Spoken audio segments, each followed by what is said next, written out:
tuition payments. In your health, hip and knee replacements are common procedures that in the past required large incisions, but advancements in surgical technique has changed that, making life much easier for patients. News 8's Lisa Carberg got the latest from a Hartford healthcare orthopedic surgeon, Dr. Amy Wasterlain. The stem is generally made of titanium. Hip and knee replacements have kept up with technology with less invasive approaches.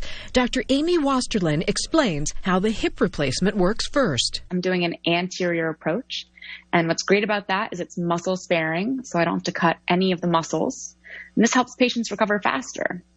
For the knee approaches, there's something called subvastus, and that scoops the muscle instead of cutting through it. Dr. Wasterlain then talked about how her team manages a patient's pain. It begins in the operating room with things like spinal anesthesia and nerve blocks and some long-lasting numbing medicine that we can put directly in the muscles. And then it continues after surgery with a range of medications, things like Tylenol, Aleve, and then, of course, a little bit of opiates to help with the immediate post-op pain. We asked what a patient can expect before and after surgery. We've got nurse navigators that are calling patients before and immediately after surgery. I even give my cell phone out to patients because it's really important to me that patients feel like they can reach me at any point in time. We've got a great physician assistant team up on the floor and orthopedic-only nurses.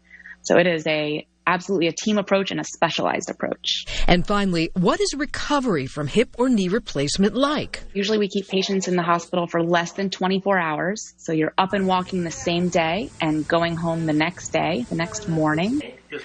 For some patients, they may need a little bit of extra help at home, and we can get visiting physical therapists.